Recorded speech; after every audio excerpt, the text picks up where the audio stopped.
Hello नमस्कार दोस्तों, कैसे हो आप सब लोग। आज अपन दैनिक जीवन में भौतिकी का तीसरा टॉपिक पढ़ने वाले हैं, जिसका नाम तरंग। ठीक है। सबसे पहले अपन जानने की कोशिश करेंगे कि तरंग होती क्या है।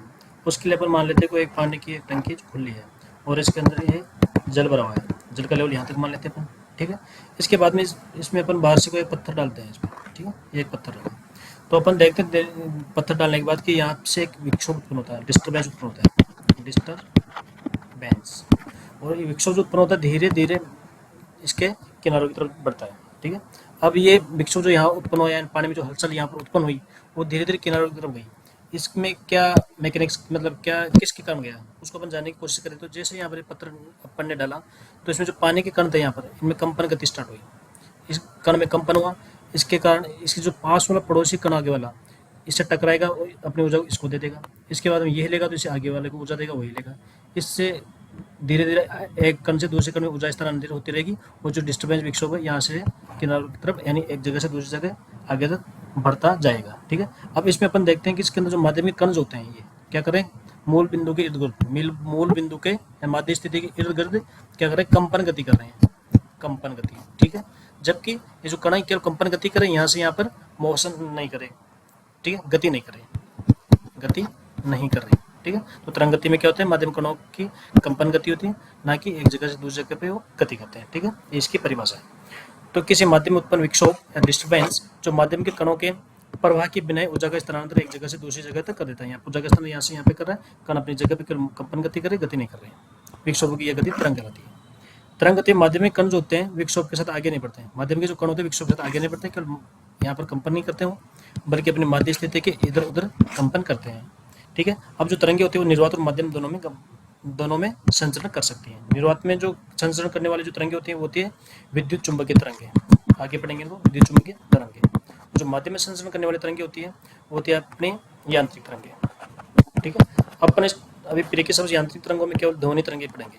ठीक है। अपने को भी यही याद रखना है कि जो ध्वनि तरंगे वो किस प्रकार की तरंगे होती है, यांत्रिक तरंगे, और इनके संचरण के लिए माध्यम की आवश्यकता होती है। जबकि विद्युत चुंबकीय तरंगे जो होती है वो अयांत्रिक तरंगे होती है, उनके संचरण के लिए निर्वात की आवश्यकता होती है। ठीक है, ये अपना बेसिक कंसेप्ट हो गया तरंग का, ये तरंग क्या होती है। Next slide.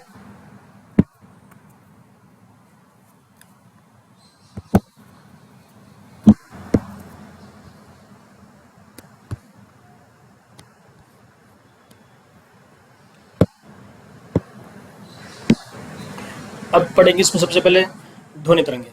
ठीक है। अपन पहले डिस्कस कर चुके हैं कि ध्वनि तरंगे कौन सी तरंगे होती है, यांत्रिक तरंगे होती है। ठीक है। यांत्रिक तरंगों का प्रकार होती है ध्वनि तरंगे, उनके संचरण में किसकी जरूरत पड़ती है, माध्यम की आवश्यकता पड़ती है। ठीक है। और यांत्रिक तरंगे जो होती है वो भी दो प्रकार की होती है,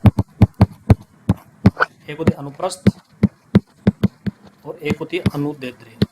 ठीक है।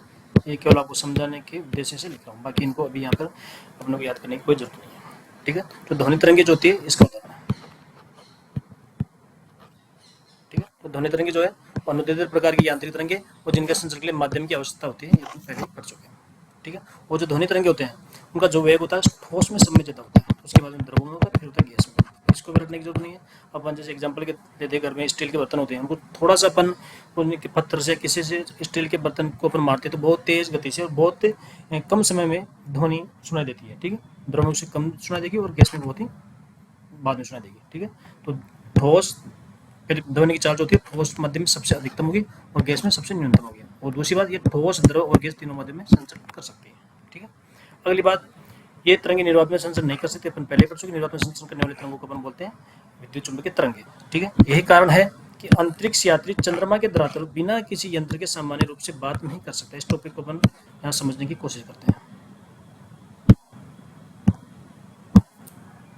ठीक है। इसमें कि चंद्रमा पर कोई आदमी या कोई अंतरिक्ष यात्री जाता है, वो बोलता है तो उसका जो पड़ोसी यात्री होगा उसको उसकी आवाज़ सुनाई नहीं देगी। उसको सुनने के लिए क्या करते हैं, वहाँ पर यंत्र लेके जाते हैं विशेष प्रकार का। ठीक है। तो ये क्यों होता है, क्यों सुनाई नहीं देती, इसका कारण जानने की कोशिश करते हैं। ये मान लेते चंद्रमा है। ठीक है, चंद्रमा।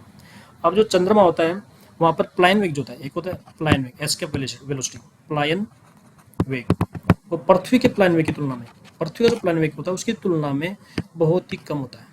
ठीक है। पृथ्वी का प्लायन वेग बहुत ज्यादा होता है, इसका प्लायन वेग बहुत ही कम होता है। और अब बात करते हैं प्लायन वेग क्या होता है।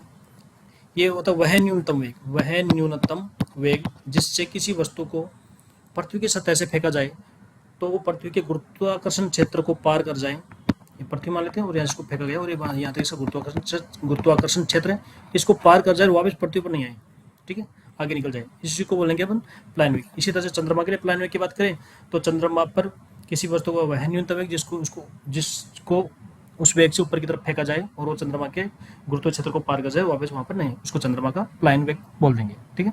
तो लेकिन अपन यहाँ बात कर रहे हैं पृथ्वी का प्लान वेग चंद्रमा के प्लान वेग की तुलना में बहुत ही ज्यादा, पृथ्वी का ज्यादा होता है, चंद्रमा का प्लान वेग होता है वो कम होता है, ठीक है। दूसरी बात ये होगी प्लान वेग की बात, ठीक है, तो प्लान वेग। अब दूसरी बात करें अपन किसी भी जगह पे वातावरण जो होता है, वातावरण किससे बनता है, गैसों से मिलकर बना होता है, गैसों का मिश्रण होता है, उसी को तो वातावरण बोलते हैं। अब जो चंद्रमा होता है उस पर जो गैसें पाई जाती है ना, इनका जो औसत वेग होता है ना, औसत वेग, ठीक है, वो बहुत ज्यादा होता है, ये औसत वेग होता है ज्यादा होता है किसकी तुलना में, यहाँ पर प्लान वेग की तुलना में, ठीक है, प्लान वेग, ठीक है, प्लान वेग होता है कम होता है और औसत वेग ज्यादा होता है, किसका, गैसों का औसत वेग प्लान वेग से ज्यादा होगा तो गैसें चंद्रमा के वातावरण में नहीं रह पाएगी और ये उसके बाद गुरुत्वीय क्षेत्र को पार करके आगे निकल जाएगी, सॉरी, है ना, यानी इसका औसत वेग औसत चाल ज्यादा होती है और इसका प्लान वेग बहुत कम होता है, ठीक है। इसका गैसेज होती है वो यहाँ पर पृथ्वी के सॉरी चंद्रमा की धरातल पे नहीं रह पाती और वहाँ पर वातावरण नहीं होता, ठीक है, और वातावरण नहीं होगा तो माध्यम नहीं होगा और माध्यम नहीं होगा तो ध्वनि की जो संचरण वो नहीं हो पाएगा और एक जो अंतरिक्ष यात्री होगा उसकी आवाज दूसरे अंतरिक्ष यात्री को चंद्रमा पर सुनाई नहीं देगी, ठीक है, ये कंसेप्ट है। तो सीधा कंसेप्ट ये समझ में आ गया होगा। अगला है, इसका मतलब नहीं, इसमें यह कि एकल आवृत्ति वाली जो ध्वनि होती है उसको तो टोन बोलेंगे और मिश्रित आवृत्ति वाली जो ध्वनि होगी उसको स्वर बोलेंगे, ठीक है, याद करो तो ठीक, नहीं करो तो भी चलेगा। Next slide.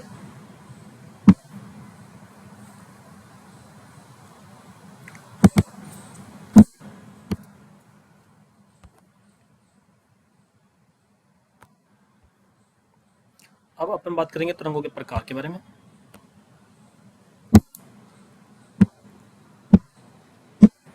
ठीक है, तरंग कितने प्रकार की होती है, ठीक है, तरंगों के प्रकार है। तरंगें 3 प्रकार की होती है, एक होती है श्रव्य, श्रव्य को इंग्लिश में बोलते हैं सोनिक,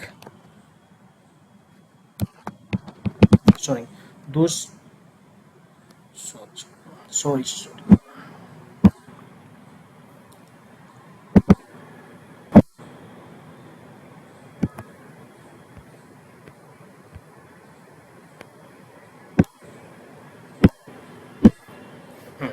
तरंगे कितने प्रकार की होती है,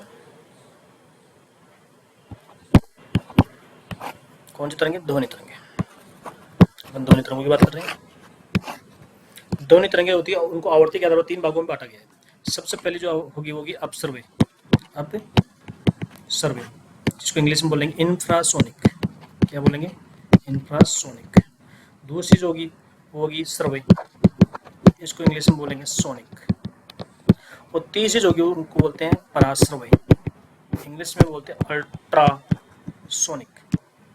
इनकी आवृत्ति होगी वो 20 हर्ट्ज से कम होती है, इनकी आवृत्ति जो होती है 20 हर्ट्ज से 20,000 हर्ट्ज होती है और इनकी जो होगी वो होगी 20,000 हर्ट्ज से भी ज्यादा, ठीक है। तो आवृत्ति का 3 प्रकार की तरंगे होती है। सर्वे का जिस नाम से पता लग रहा है, अपने कानों के द्वारा इनको अपन सुन सकते हैं, मानव कानों द्वारा इसको सुन सकते हैं, इसको भी मानव कानों के द्वारा नहीं सुन सकते और इसको भी मानव कानों के द्वारा नहीं सुन सकते। मानव कान केवल ऑडिबल सर्वे तरंगों को सुन सकते हैं जिनकी आवृत्ति 20 हर्ट्ज से 20,000 हर्ट्ज तक होती है, ठीक है। अब इसको स्लाइड के द्वारा समझने की कोशिश करते हैं वन बाय वन। सबसे पहले आ जाती है इंफ्रासोनिक वेव्स, इनकी आवृत्ति 20 हर्ट्ज से कम होती है और इन्हें मानव कानों द्वारा नहीं सुना सकता। जब मानव कानों द्वारा नहीं सुना जा सकता तो किनके द्वारा सुना जाता है इनको, वो सुना जाता है कुत्ता, वेल और हाथी द्वारा, ठीक है, याद रहना चाहिए, इंपॉर्टेंट चीज है यहाँ पर। इसके अलावा अपन ने बात की कि इनकी क्या आवृत्ति होती है ना, वो 20 हर्ट्ज, आवृत्ति कम होती है, कम आवृत्ति कम, इसका मतलब इनकी ऊर्जा भी कम होगी, ठीक है, कम ऊर्जा वाली, तो ऊर्जा कम होगी तो माध्यम कम दूरी तक जाएगी, ठीक है। तो इसमें याद करने की एक तो ये इंपॉर्टेंट चीज है और एक ये देखिए। नेक्स्ट है सोनिक, सोनिक का नाम से स्पष्ट है कि सर्वे मानव कान इसको सुन सकते हैं आराम से और इनकी आवृत्ति जो होती है 20 से 20,000 तक होती है, इंपॉर्टेंट चीज है, ठीक है। अब आ जाते हैं पराश्रव्य तरंग, थर्ड नंबर पे पराश्रव्य तरंग को अपन नेक्स्ट स्लाइड में देखते हैं।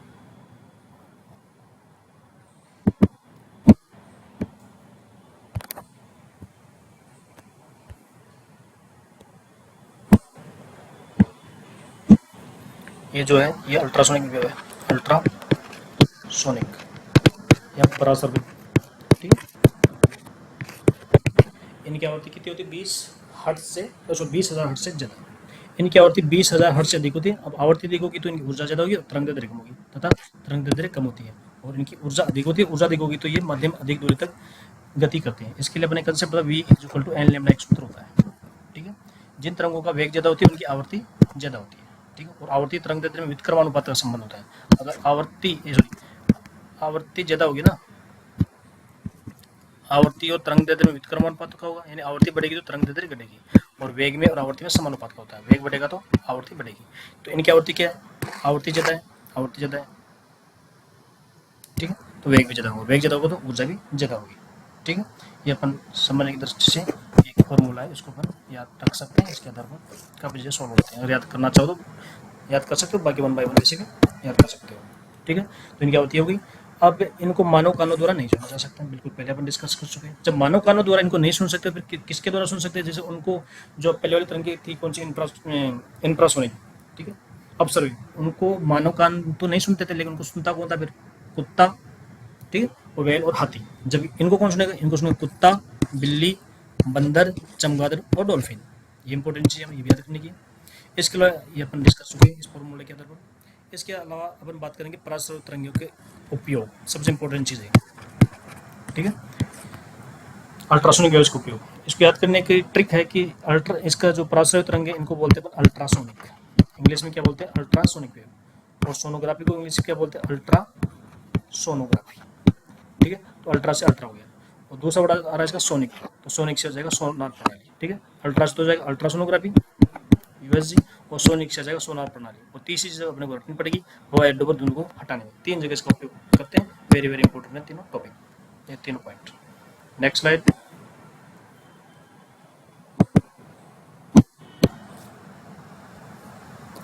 अब जो ध्वनि तरंग होती है ना, उनकी बहुत सारी विशेषता होती है, ठीक है। उनमें अपन प्री के हिसाब से सभी विशेषताओं को नहीं पढ़ेंगे, ओनली जो अपने प्री के हिसाब से इंपॉर्टेंट है उसी को पढ़ेंगे, ठीक है। ध्वनि तरंगों की तीव्रता, तीव्रता क्या होती है, ठीक है। तो ये ध्वनि तरंगों के द्वारा ऊर्जा स्थानांतरण की दर को व्यक्त करता है। और ये जो स्रोत होता है उससे दूरी होता है उसके वर्ग के व्युत्क्रमानुपाती और आयाम के समानुपाती होता है।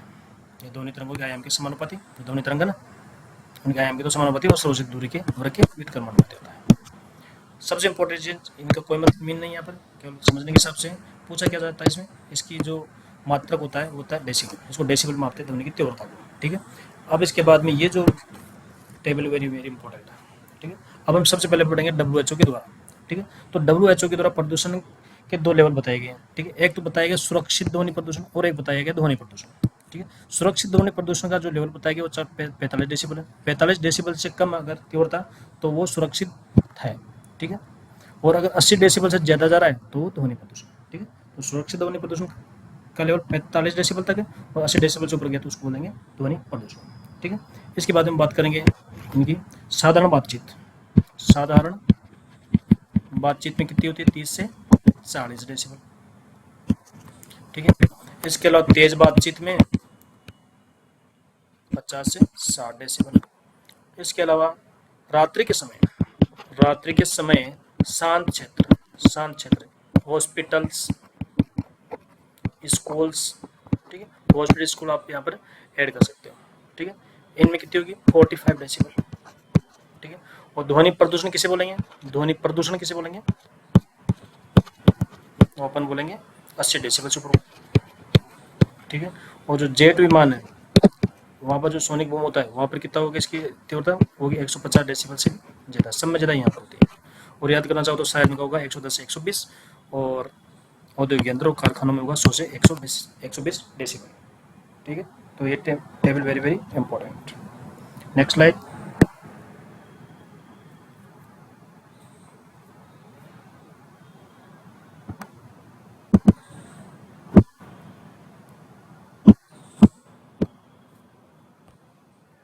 अब इसमें जितने भी टॉपिक पढ़ेंगे 3-4 अलग टॉपिक आएंगे, सोनिक बूम, परावर्तन, अपवर्तन, विवर्तन, ठीक है। इनमें अपन केवल समझने की दृष्टि से इसके कंसेप्ट को पढ़ेंगे, बाकी प्री में कंसेप्ट का कोई मीनिंग नहीं है, केवल इनके एग्जाम्पल है वो सारे के सारे अपने को टिप्स पे होने चाहिए, ठीक है। तो कंसेप्ट को याद करो या मत करो, समझने के हिसाब से बता रहा हूँ, बाकी इनके एग्जाम्पल तो बिल्कुल किसी भी कंडीशन में याद होने चाहिए, जो कि एग्जाम्स बार बार आते हैं और आ सकते हैं। ठीक है, तो सोनिक बूम किसे कहते हैं? सोनिक बूम का मतलब अगर सीधा साधा देसी भाषा में अगर इसको समझने की कोशिश करें तो एयरपोर्ट पे गए हो तो अच्छी बात है, एयरपोर्ट पे नहीं गए हो तो अपने मकान या घरों के ऊपर से वायुयान चलता हुआ अपन ने कभी देखा होगा।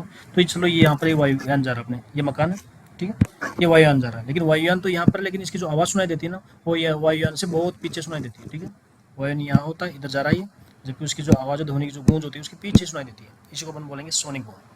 ठीक है, क्या बोलेंगे इसको? Sonic boom. सोनिक बूम ये कब होता है? ये जब वस्तु की चाल जो होगी ना वो प्रकाश ध्वनि की चाल से ज्यादा होगी तब होगा। ठीक है, वस्तु की चाल ध्वनि की चाल से ज्यादा, ध्वनि की चाल से ज्यादा होगी ना तभी उत्पन्न होता है सोनिक बूम। ठीक है, तो जब कोई वस्तु ध्वनि की चाल से अधिक चाल से चलती है तो उस वस्तु के पीछे प्रगति शॉक वेव्स उत्पन्न होती है। ठीक है, जिसे ध्वनि बूम कहते हैं। इसके एग्जांपल्स इंपॉर्टेंट, एक तो जेट-विमान और सेम कंडीशन में को जब गोली चलाती है, गोली चलती है ना तो भी सेम कंडीशन अपने को दिखाई देती है। तो ये दो एग्जांपल इसकी वेरी वेरी इंपॉर्टेंट, ये हो गया सोनिक बूम। नेक्स्ट है ध्वनि का परावर्तन।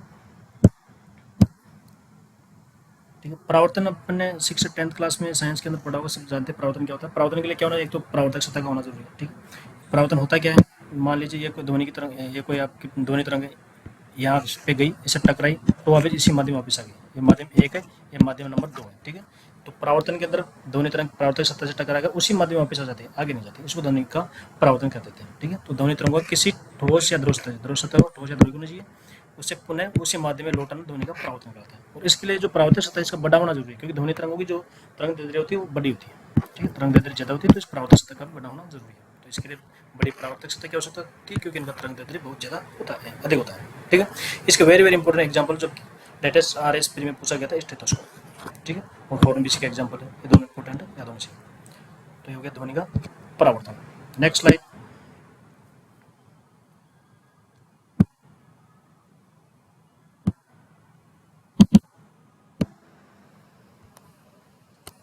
ध्वनि का अपवर्तन।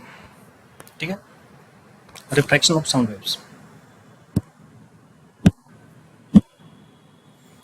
ये इसके अंदर वही और देख सकते हैं वही। ठीक है, जब इसमें पहले परिभाषा देख लेते हैं, ध्वनि तरंगों के एक माध्यम से दूसरे माध्यम में प्रवेश करने पर वे अपने मार्ग से विचलित हो जाती है। क्या हो जाती है? अपने मार्ग से विचलित हो जाती है। इस घटना को ध्वनि का अपवर्तन कहते हैं। इसके लिए अपन देखें यहाँ पर ये माध्यम नंबर 1 मान लेते हैं, ये माध्यम नंबर 2 मान लेते हैं। ठीक है, और ठीक है, अब यहाँ से अपन मान लेते हैं एक ध्वनि की तरंग है, ये इधर से आई, ठीक, यहाँ पर आई और आने के बाद इधर से लेगी, पहली कंडीशन। दूसरी कंडीशन में बात करें अपन तो यह ध्वनि तरंग इधर से आई यहाँ पर, ठीक है, और ये अभिलंब की ओर मुड़ गई। ये तो क्या अभिलंब से दूर जा रही है और ये क्या हो रही है? अभिलंब की ओर मुड़ रही है, ये अभिलंब है। ठीक है, ये माध्यम 1 है, ये माध्यम 2 है। ठीक है, तो परिभाषा क्या है? ध्वनि तरंगों के एक माध्यम से दूसरे माध्यम में, एक माध्यम से दूसरे माध्यम में प्रवेश, एक माध्यम से दूसरे माध्यम में प्रवेश करने पर अपने मार्ग से, इस मार्ग इसका तो यू सीधा होना चाहिए था लेकिन ये विचलित हो गई इधर। ठीक है, इसका भी सीधा होना चाहिए था लेकिन ये विचलित हो गई। ठीक है, इसी को अपन ध्वनि का अपवर्तन कहते हैं। अब इसके अंदर अपन माध्यम की बात करते हैं, एक तो सघन माध्यम की और विरल माध्यम में। ठीक है, अपन बात कर चुके ठोस माध्यम में ध्वनि का वेग सबसे ज्यादा होता है, इसको सघन मान सकते हैं, फिर द्रव में, फिर गैस में। ठीक है, तो ठोस, द्रव और गैस हो तो 3 हो गए। ठीक है, अब जो ध्वनि की तरंगे जो होती है ना, माध्यम के आधार पर इनको अपन देखें, अगर इसको अपन मान ले सघन माध्यम, यस ये सघन और ये होगा विरल। जब ध्वनि की तरंगे सघन माध्यम से विरल माध्यम में जाएगी ना तो अभिलंब से दूर मुड़ जाएगी तो उनका वेग बढ़ जाएगा। ठीक है, और अगर इससे उल्टा हो, इस पहला माध्यम विरल हो और दूसरा हो सघन, जब ध्वनि की तरंग विरल माध्यम से सघन माध्यम में जाएगी तो ये अभिलंब की ओर मुड़ जाएगी और इनका वेग जो होगा वो घट जाएगा। ठीक है, ये अपन नेक्स्ट स्लाइड में पढ़ेंगे। Next slide.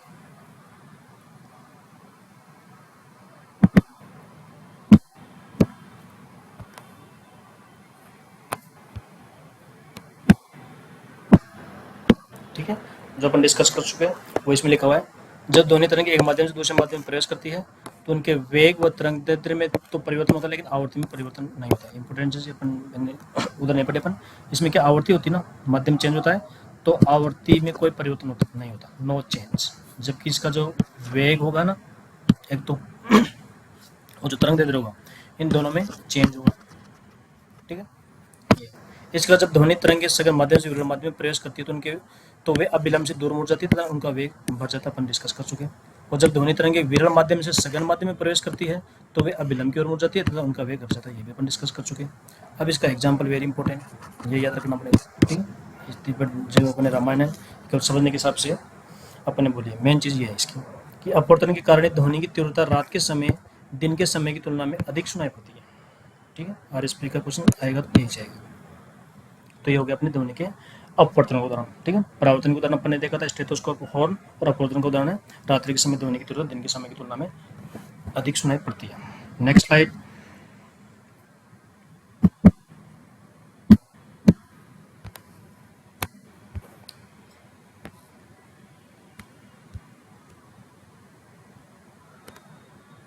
ठीक है, यह ध्वनि का विवर्तन, ध्वनि का विवर्तन, ठीक है। ध्वनि तरंगे जब अवरोधक सतह से टकराने के बाद ना तो समाप्त होती है और न ही वापस आती है। मान लीजिए यहाँ पर एक अवरोधक सतह है, ठीक है, इसे टकराई, ये टकराएगी, ठीक है, ठीक है। ये तो अगर अवरोधक सतह बहुत ज्यादा बड़ी हो जाएगी ना तो ध्वनि तरंगों क्या हो जाएगा, परावर्तन हो जाएगा। हमने पढ़ा कि परावर्तन के लिए अवरोधक सतह का बहुत बड़ा होना जरूरी है, लेकिन यहाँ पर क्या होगा, जो अवरोधक सतह होगी वो बहुत छोटी होगी, इतनी बड़ी नहीं होगी। यहाँ पर अवरोधक सतह छोटी सी होगी, ठीक है। तो जब ध्वनि तरंग यहाँ पर आई, ठीक है, यहाँ से टकरा कर इधर घूम गई, फिर अवरोधक सतह से टकराई, फिर इधर घूम गई, फिर अवरोधक सतह से टकराई, इधर घूम गई। यानी कि जब ध्वनि तरंग किसी अवरोधक सतह से टकराने के बाद ना तो उसमें अवशोषित हुई और ना ही वापस उल्टी आई, वो तो आगे से आगे टकराती हुई विभिन्न दिशाओं से निकलती हुई सीधी आगे निकल जाए, इसी को बोलेंगे ध्वनि का विवर्तन, ठीक है। ध्वनि के परावर्तन और विवर्तन में यंत्र के परावर्तन में जो परावर्तक सतह अवरोधक सतह की बड़ी होती है, जबकि यहाँ पर ये सतह बहुत छोटी होती है। छोटी होने के कारण क्या होगा, ये वापस भी नहीं आएगी, अवशोषित भी नहीं होगी और टकरा कर थोड़ी विचलित हो जाएगी और ऐसे करते हुए अलग अलग अवरोधक सतह से टकराती हुई आगे से आगे बढ़ती जाएगी, ठीक है। यहाँ से यहाँ पर गई, फिर यहाँ पर गई, फिर यहाँ पर गई। इसका वेरी इंपॉर्टेंट एग्जाम्पल यही है कि मान लीजिए मकान है, मकान के अंदर कोई आदमी बैठा हुआ है, परिवार की ओर रो है, ठीक है। यहाँ पर इसकी खिड़की है, यहाँ पर एक गाड़ी, ठीक है। इस गाड़ी ने हॉर्न बजाया तो ये यहाँ पर जाके दीवार से टकराएगी, फिर खिड़की से, फिर ग्रिल से टकराती हुई अंदर को और वस्तु उससे टकराएगी, फिर इसके कानों तक पहुंचेगी, ठीक है। ये तरंग यहाँ से टकरा कर ना तो अंदर आई, नहीं ना तो वापस आई, ना यहाँ अवशोषित हुई, ये अलग अलग सतहों से टकराती हुई सीधे इसके कानों तक चली जाएगी, ठीक है। इसी को बोलेंगे ध्वनि का विवर्तन, ठीक है। कमरे में बैठे व्यक्ति को वाहनों की आवाज ध्वनि के विवर्तन के कारण ही सुनाई देती है। तो परावर्तन हो गया ध्वनि का, अपवर्तन हो गया ध्वनि का, और विवर्तन हो गया। तीनों का बेसिक भी समझ लिया अपन ने और एग्जाम्पल भी। एग्जाम्पल वेरी इंपॉर्टेंट इनके, जो बिल्कुल भी हर कंडीशन में अपने को याद होने चाहिए। Next slide.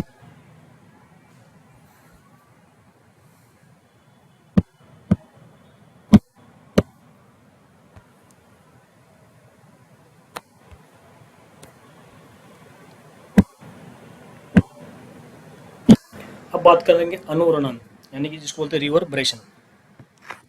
अनुरणन या रिवर्बरेशन क्या होता है, सिनेमा करो, हॉल आदि में ध्वनि स्रोत के बंद हो जाने के बाद भी कुछ समय तक बहुल परावर्तन का ध्वनि सुनाई देती है, इसे अनुरणन कहते हैं।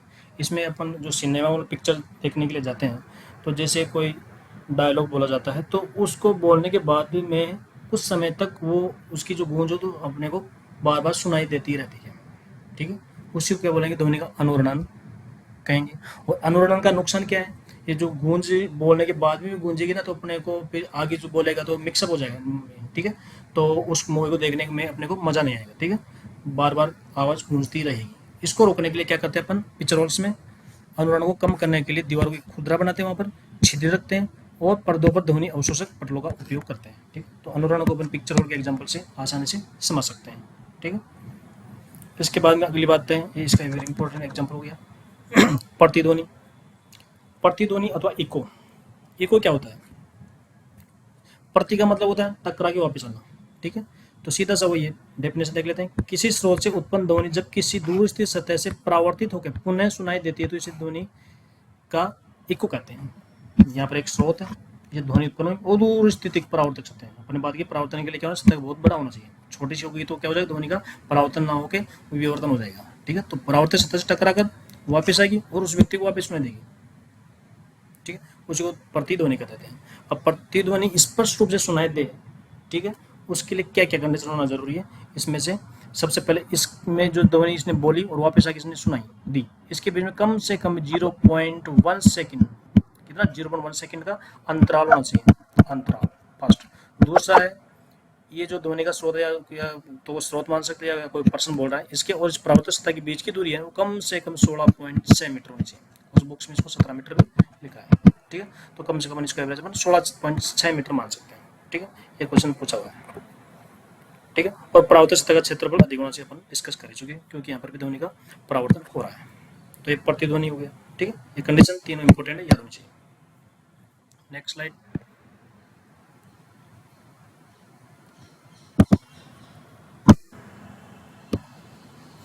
अब प्रतिध्वनि के उपयोग पढ़ेंगे, ठीक है। उपयोग जो पढ़ेंगे किसके हैं, इको के उपयोग है,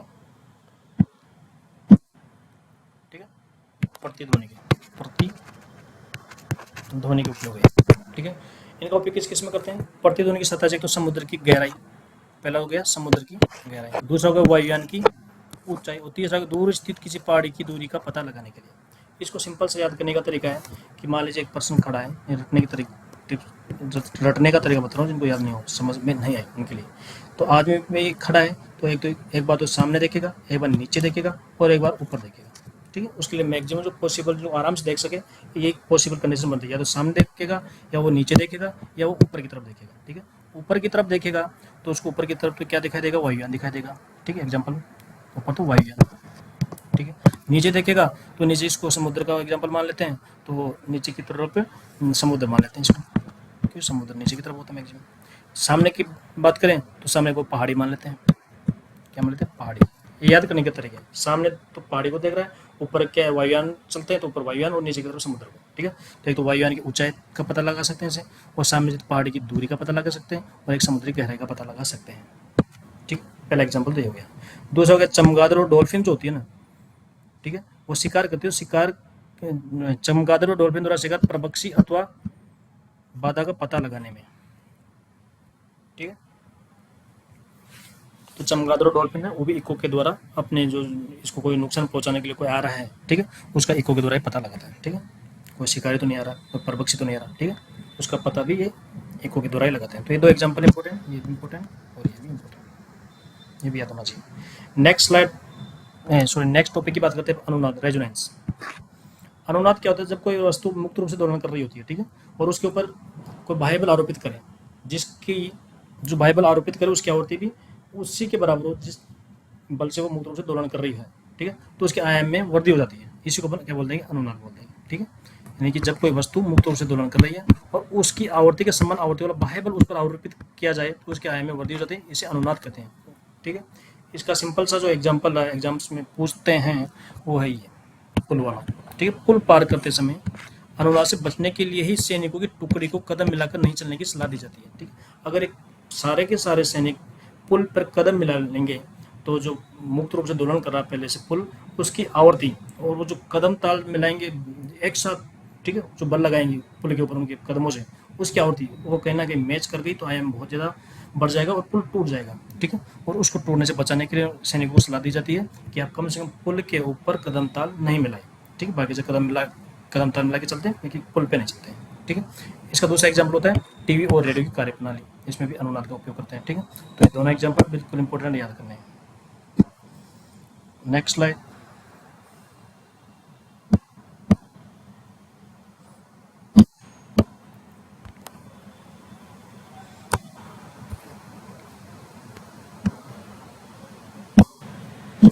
डॉपलर प्रभाव, डॉपलर प्रभाव किसे कहते हैं, जब ध्वनि स्रोत और श्रोता के बीच अपेक्षित गति होती है तो श्रोता द्वारा सुनी गई ध्वनि की आवृत्ति स्रोत द्वारा उत्पन्न वास्तविक आवृत्ति से भिन्न होती है, इस घटना को डॉपलर प्रभाव कहते हैं।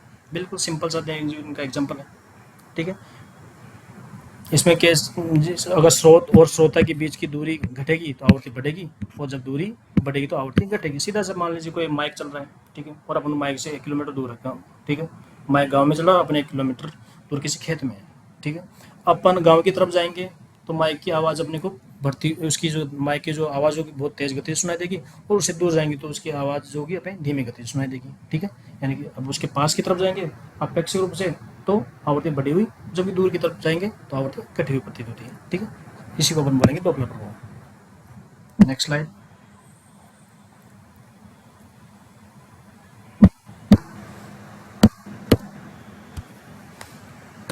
डॉपलर प्रभाव का उपयोग कहाँ करते हैं? एग्जाम्पल, एक तो तारों और आकाशगंगा की स्थिति का किसके एग्जाम्पल है? डॉपलर प्रभाव के। पिछली स्लाइड का डॉपलर इफेक्ट। तारों और आकाशगंगा की गति का पता लगाने में करते हैं इसका उपयोग। दूसरा वो करते हैं इसको वायुयान पनडुब्बी की स्थिति व गति का पता लगाने के लिए। ये दोनों एग्जाम्पल अपने को याद होनी चाहिए डॉपलर प्रभाव के। ठीक है, नेक्स्ट स्लाइड। ठीक है, अब अपनी जो ये इतना डिस्कशन किया वो अपन ने ध्वनि तरंगों का किया है। ठीक है, तो ध्वनि तरंगे अपनी कंप्लीट हो चुकी है। तो अपन ने पढ़ा ध्वनि तरंगे क्या होती है, ये अनुदित प्रकार की यांत्रिक तरंगे होती हैं और जिनके संचरण के लिए क्या होता है, माध्यम की आवश्यकता होती है। अब बात करेंगे अपन विद्युत चुंबकीय तरंगे। इनके संचरण के लिए माध्यम की आवश्यकता नहीं होती है, इनके संचरण के लिए तो निर्वात का होना बहुत ज्यादा जरूरी होता है। ठीक है, ये विद्युत चुंबकीय तरंगे होती है। ठीक है, अब विद्युत चुंबकीय तरंगे होती है वो 5-6 प्रकार की होती हैं। इनमें अपने को यहाँ पर डिटेल से पढ़ने की जरूरत नहीं है, ओनली इनका नाम और इनका उपयोग कहाँ होता है, दो ही चीज पढ़नी है के हिसाब से। ठीक है, बाकी चीजें डिटेल में मेंस के लिए। तो विद्युत चुंबकीय तरंगे क्या है, इनके संचरण के लिए माध्यम की आवश्यकता नहीं होती है, अर्थात निर्वात में भी संचरण कर सकते हैं, जो पहले पढ़ चुके अपन। नई बात है कि ये तरंगे निर्वात में प्रकाश के वेग के बराबर, प्रकाश का वेग कितना होता है, 3 × 10⁸ मीटर पर सेकंड, ठीक, उससे चलती है। ठीक है, इसके अलावा इन लाइनों को पढ़ने की कोई जरूरत नहीं है यहाँ पर। ठीक है, अगर पढ़ना चाहो तो पढ़ लो। इनके ऊपर विद्युत चुंबकीय क्षेत्र कोई प्रभाव नहीं पड़ता है। इनकी तरंग दैर्ध्य प्रास जो होती है वो 10⁻⁻14 से 10⁻+8 मीटर तक होती है। और तरंग दैर्ध्य के बढ़ते व आवर्ती के घटते क्रम में अपन इनको पढ़ेंगे आगे 1 बाय 1। ठीक है, तो यहाँ पर अपने को मेनली ये 2 लाइन इंपॉर्टेंट याद, 1। Next slide.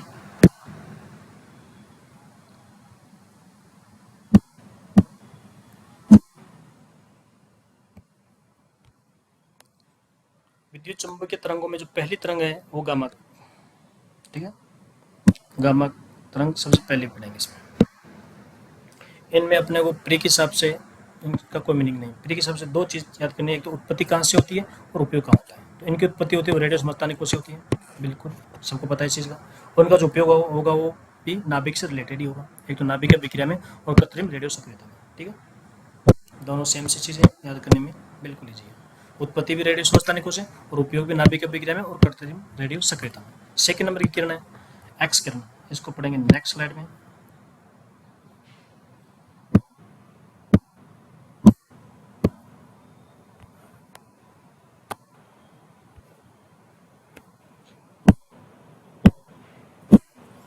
ठीक है, ये कौन सी किरण है, एक्स किरण, एक्स किरण। ठीक है, इनकी उत्पत्ति धातुओं पर उच्च ऊर्जायुक्त इलेक्ट्रॉनों के टकराने से होती है। ठीक है, इलेक्ट्रॉन्स धातु को ऊर्जा इलेक्ट्रॉन टकराएंगे, बम्बारमेंट होगी तो एक्स किरणों की उत्पत्ति होती है। और इनका जो उपयोग होता है वो सबको पता है, कैंसर में होता है। इसके अलावा औद्योगिक क्षेत्र में क्रिस्टल की संरचना ज्ञात करने के लिए एक्सरे क्रिस्टेलोग्राफी बोलते हैं टेक्निक, एक्सरे क्रिस्टेलोग्राफी। ठीक है, यहाँ पर करते हैं। इसके अलावा हेल्थ सेक्टर के अंदर एक तो एक्सरे मशीन में और सीटी स्कैन में, दोनों में एक्स किरणों का उपयोग करते हैं। ठीक है, इसमें अपने को याद होना चाहिए। ये प्रश्न 1-2 पूछे हुए भी इनसे, मेडिकल में जो काम आते हैं इंस्ट्रूमेंट। सबसे पहले बात कर लेते हैं इसमें एक्सरे की, दूसरी बात करेंगे अपन सीटी स्कैन की, तीसरी बात करेंगे अपन सोनोग्राफी की, और चौथी बात करेंगे अपन एमआरआई की। मेनली अरे 5वां स्टेथोस्कोप की, स्टेथोस्कोप। स्टेथोस्कोप का अपन पढ़ चुके हैं। बहुल परावर्तन का उदाहरण, किसका उदाहरण सीखिए, बहुल परावर्तन। ठीक है, एक्स किरण, एक्सरे नाम से स्पष्ट है, इसमें एक्स किरणों का उपयोग होता है। सीटी स्कैन अपन पढ़ चुके, इसमें भी एक्स किरणों का उपयोग करेंगे। ठीक है, थर्ड यूएजी, यूएजी का पढ़ चुके अपन, इसमें अल्ट्रासोनिक वेव्स। ठीक है, पराश्रवित तरंग, पराश्रवित तरंगों का उपयोग करेंगे। एमआरआई के बारे में बात करें तो इसके अंदर प्रबल चुंबकीय क्षेत्र, प्रबल चुंबकीय क्षेत्र होता है इसमें, प्रबल चुंबकीय क्षेत्र। ठीक है, इसके अंदर किसी भी तरह की हानिकारक किरणों का उपयोग नहीं करते हमारे में। ठीक, इसके अलावा स्टेथोस्कोप पढ़ चुके हैं।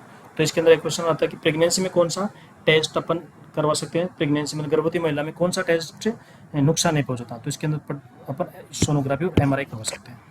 ठीक है, गर्भवती महिलाएं जो होती है ना, गर्भवती महिलाएं, उसमें अपन सोनोग्राफी करवा सकते हैं और एमआरआई भी करवा सकते हैं, क्योंकि अगर अपन गर्भवती महिला में एक्सरे करवा लिया, सीटी स्कैन करा लिया, तो इनमें हानिकारक एक्स किरणों का उपयोग होता है, जो कि गर्भ के अंदर पल रहे शिशु को बहुत ज़्यादा नुकसान दे सकती है, कंजेनाइटल एनोमलीज पैदा कर सकती है। ठीक है, तो ये अपने को केवल इतना से याद रखना है कि कौन से इंस्ट्रूमेंट में कौन सी किरण का मतलब कौन से क्षेत्र का उपयोग करते हैं। एक्स किरण हो गई, इसमें भी, इसमें एक्स हो गई, इसमें पराश्रय तरंग हो गई, इसमें प्रबल चुंबकीय क्षेत्र हो गया, स्टेथोस्कोप परावर्तन हो गया। अब चलते हैं नेक्स्ट स्लाइड में।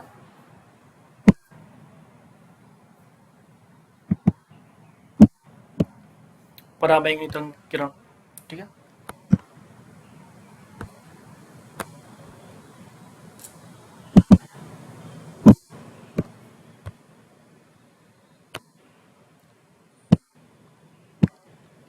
थर्ड पराबैंगनी किरणें, ultra violet rays, ultra violet, ठीक है। इसको स्लाइड को थोड़ा सा बड़ा कर देता हूँ ताकि क्लियर दिख जाए।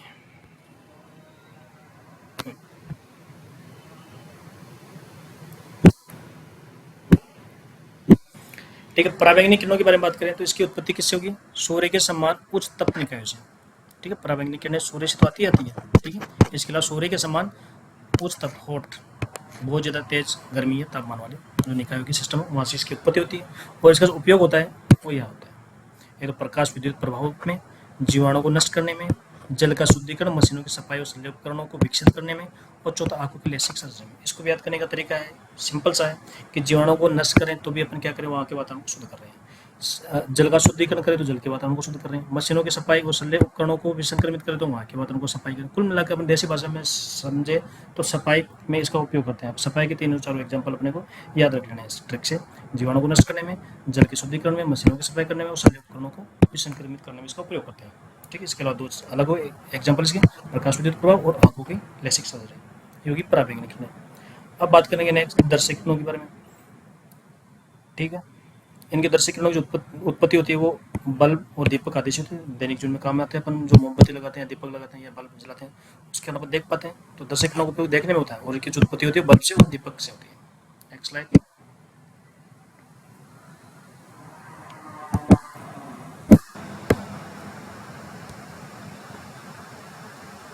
ठीक है, तो दर्शक किरणें होती है ना,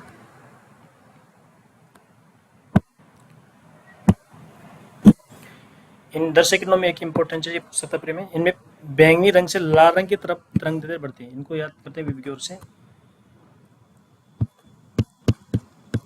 VBGYOR, ये तरंग है। Violet, indigo, blue, green, yellow, orange और रेड। ठीक है, इधर की तरफ जाएंगे तो तरंग दैर्ध्य बढ़ेगी। ठीक है, और आवर्ती घटेगी। ठीक है, यहाँ से यहाँ जाएंगे तो तरंग दैर्ध्य बढ़ेगी, यहाँ से यहाँ जाएंगे और आवर्ती घटेगी। इसके अलावा इनका जो उपयोग होता है एक वस्तु को देखने में और लेजर निर्माण में। ठीक है, दर्शक का नाम है, तो दर्शक का मतलब देखने में काम आएगी और एक लेजर निर्माण में, 2 जगह इनको काम में लेते हैं। इसके बाद में पढ़ते हैं 5वीं, अवरक्त तरंग, इंफ्रारेड रेज। इंफ्रारेड रेज का जो उपयोग है वो इम्पोर्टेंट है, काफ़ी इंपॉर्टेंट है। इंफ्रारेड का उपयोग तो रिमोट कंट्रोल में करेंगे, टीवी का जो रिमोट कंट्रोल है उसमें इंफ्रारेड का करते हैं, ये आया हुआ क्वेश्चन एक बार। इसके अलावा रिमोट सेंसर, सुदूर संवेदन, डाटा हस्तांतरण, पृथ्वी को गर्म रखने में और मौसम पूर्वानुमान में। 1 2 3 4 5 पाँचों एग्जाम्पल इसके अपन ऐसे याद करेंगे। ठीक है, तो सबसे इंपॉर्टेंट इसमें टीवी के रिमोट कंट्रोल में इसका उपयोग करेंगे और बाकी अन्य एग्जाम्पल वो भी अपने को याद होना चाहिए। Next slide.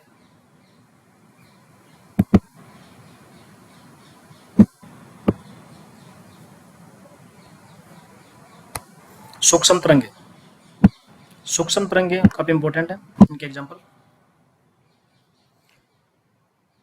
ठीक है, इनकी उत्पत्ति कहाँ से होगी? विशेष निर्वात ट्यूब। ठीक है, आइसोलेटिंग परिपथ द्वारा इनकी उत्पत्ति होती है। कहाँ से होती है? निर्वात ट्यूब के द्वारा इनकी उत्पत्ति होती है। ठीक है, नेक्स्ट स्लाइड। उपयोग किसके? सूक्ष्म तरंगों के।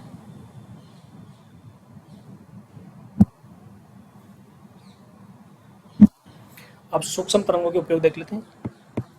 सूक्ष्म तरंगों के, ठीक है, पहला उपयोग टीवी में, दूसरा मोबाइल में, तीसरा वाईफाई में। वेरी वेरी इंपॉर्टेंट एग्जाम्पल तीनों, टीवी, मोबाइल और वाईफाई में किसका उपयोग करेंगे? सूक्ष्म तरंगों का करेंगे। ठीक है, इसके अलावा माइक्रोवेव ओवन में, इसमें भी इसी का उपयोग करेंगे। माइक्रोवेव ओवन प्री में 1 या 2 बार क्वेश्चन आया हुआ है। एक बार तो यह आया हुआ है कि इसमें कौन सी तरंगों का उपयोग करते हैं, और एक बार ये क्वेश्चन आया हुआ है कि इसमें कौन सी ट्यूब होती है, मैग्नेट्रॉन ट्यूब। ठीक है, तो अगर पूछे इसमें कौन सी तरंगों में, सॉरी, तरंग तो कौन सी की सूक्ष्म तरंग और ट्यूब होगी मैग्नेट्रॉन ट्यूब, किसमें माइक्रोवेव ओवन में। ठीक है, बाकी इसका जो ये पूरा है ये एमएनस के हिसाब से अपने को प्री के हिसाब से दो चीज़ याद रखनी चाहिए माइक्रोवेव ओवन में, एक तो सूक्ष्म तरंग उपयोग में ली जाती है और magnetron tube. Next slide.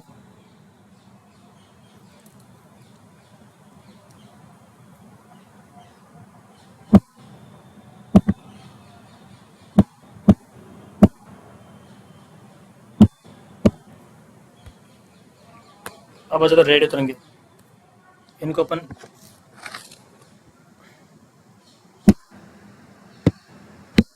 Radio तरंगों को लघु और दीर्घ अलग अलग से याद रखने की जरूरत नहीं है, केवल रेडियो तरंगों से याद कर लो इसको, रेडियो तरंगे। ठीक है, और इनका जो उपयोग, चूंकि रेडियो तरंग है उनमें पहले क्या आ रहा है, आर आ रहा है, रेडियो, RADIO, याद करने का तरीका बता रहा हूँ।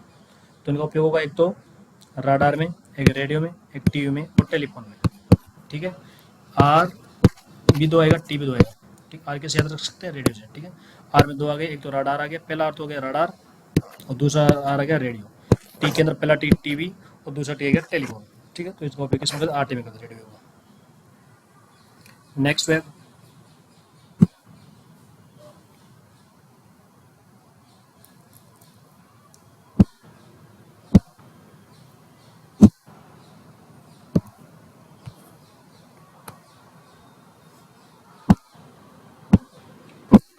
रेडियो तरंगों की जो उत्पत्ति होती है वो कहाँ से होती है, चालक तार में त्वरित गति से चलने वाले आवेश द्वारा होती है। इनकी उत्पत्ति चालक तार में त्वरित गति से चलने वाले आवेशों द्वारा इनकी उत्पत्ति होती है। ठीक है, तो इसमें अपन ने जो विद्युत चुंबकीय तरंगें पढ़ी, उनमें क्या क्या पढ़ा अपन ने, ये कंप्लीट हो चुकी है। सबसे पहला तो ये पढ़ा कि इनके संचरण के लिए निर्वात की जरूरत पड़ती है, माध्यम में गमन नहीं करती है। इनका वेग होता है वो प्रकाश के वेग के बराबर होता है, 3 × 10⁸ मीटर पर सेकेंड। ठीक है, ये दो चीज़ें वहाँ पर बेसिक अपने याद होना चाहिए। इसके अलावा फिर आगे अपने अलग अलग इसकी आवर्ती करते हुए क्रम में अपने इनका पढ़ाई, इनका हमने डिस्कस किया। सबसे पहले गामा किरण पढ़ी, फिर पढ़ी एक्स किरण। तो इनमें दो चीज़ें अपने पढ़ी, एक तो उत्पत्ति कहाँ से होती है और दूसरा इनका उपयोग कहाँ है। ठीक है, दोनों वैसे तो अपने को दोनों चीज़ याद होनी चाहिए, अगर उत्पत्ति याद नहीं भी होती है तो ये चलेगा, लेकिन इनका जो उपयोग है वो बिल्कुल वेरी वेरी इंपॉर्टेंट है। उपयोग इनके सबके अपने को अलग अलग रूप से याद होने चाहिए। ठीक है, तो ये हुई अपनी इलेक्ट्रोमैग्नेटिक वेव्स, विद्युत चुम्बकीय तरंगे। अब आते हैं कुछ उपकरणों की आवर्ती बैंड। ठीक है, ये भी इंपॉर्टेंट टॉपिक है, याद होना चाहिए। ठीक है, तो इसमें सबसे पहले बात करेंगे एम की होती है 540 हर्ट्ज से 1600 हर्ट्ज।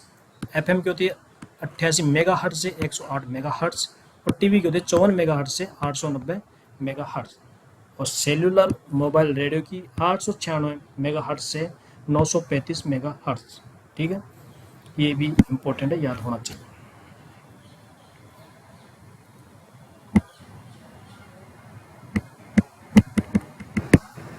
ठीक है दोस्तों, तो अपने तरंगों का पूरा टॉपिक अपने कवर कर लिया है। और इसमें अपने को क्या पढ़ना है, ओनली तरंग का बेसिक क्या होता है वो यानी इसकी जो परिभाषा वो, उसके अलावा इसके आगे अपने जितने भी टॉपिक पढ़े उनके एग्जाम्पल अपने को रखने हैं।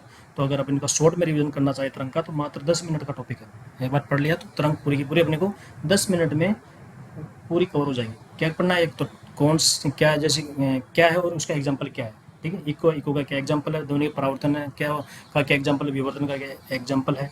ठीक है, और रेडियो तरंगे कहाँ कहाँ पर उपयोग होती है, सूक्ष्म तरंगे कहाँ कहाँ उपयोग होती है, ओनली इनके सबके एग्जाम्पल यानी अप्लाइड। ठीक है, दैनिक जीवन में भौतिकी का क्या उपयोग है, केवल इनकी अप्लाइड पढ़नी है फ्री के हिसाब से। बाकी इसका जो डिटेल है वो तो मेंस के हिसाब से तो है ही। ठीक है, थैंक यू दोस्तों, टेक केयर।